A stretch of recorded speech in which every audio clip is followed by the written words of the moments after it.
15 મહિનાના હિમાક્સની gastric pull-up surgery civil હોસ્પિટલમાં કરવામાં આવી। આવા બાળકો જન્મજાત જે લોકોને અન્નનળી નથી બની હોતી એવા બાળકો માટે ગેસ્ટ્રિક પુલઅપ સર્જરી એવું કહેવાય કે ડેફિનેટિવ સર્જરી છે, જેના થકી મોઢેથી પહેલીવાર ખોરાક ખાઈ શકે। જ્યારે બાળક જન્મે ત્યારે એનું જે આપણે કહીએ ને સલાઈવા, જે આપણે થૂક કહીએ, ગળી શકે નહીં કેમ કે અન્નનળી બનેલી નથી, એટલે ઇમરજન્સીમાં એમને ગળાની અંદર કાણું કરવું પડે જેથી કરીને મોઢામાંથી સલાઈવા બહાર નીકળે।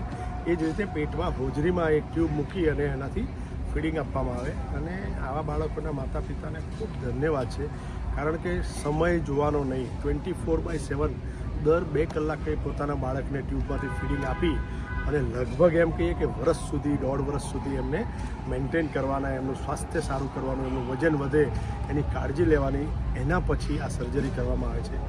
અને આના માતા પિતા મુંબઈથી અહીંયા આવ્યા, એમને કદાચ ઇન્ટરનેટ પર સર્ચ કર્યું કે ક્યાં આવી સર્જરી થાય છે, પછી સિવિલ હોસ્પિટલમાં દાખલ થયા। પહેલી સર્જરી પણ અહીંયા જ કરેલી, એટલે અલ્ટિમેટલી અત્યારે પહેલી વખત હિમાક્સે જ્યારે મોઢેથી ચમચી વડે દૂધ પીધું ત્યારે એમ કહીશ કે એમના પેરેન્ટ્સ માટે, ખાસ કરીને એને માતા માટે ખૂબ જ એમ કહીશ એક સંવેદનશીલ ટાઈમ હતો, ભાવનાત્મક એમના એક્સપ્રેશન હતા, ખૂબ ઇમોશનલ થઈ ગયેલા।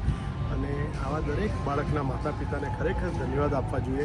ખૂબ કાળજી રાખી અને બાળકોનું જતન કરે છે અને એના હિસાબે અમે એના રેગ્યુલર ટાઈમ પર સર્જરી કરી શકીએ। ખૂબ સારી વાત છે કે બાળકને કોઈ પણ જાતની પોસ્ટ ઓપરેટિવ તકલીફ થયા વગર એને ડિસ્ચાર્જ કરી દેવામાં આવ્યો અને પરિવારે ખૂબ ખૂબ આભાર સિવિલ હોસ્પિટલ અને એને ટીમને આપ્યો, જેથી કરીને એમને એક પણ રૂપિયાના ખર્ચા વગર આટલું ખૂબ મેજર કહી શકાય, સુપરા મેજર કહી શકાય એવું ઓપરેશન કરવામાં આવ્યું અને સફળ રહ્યું।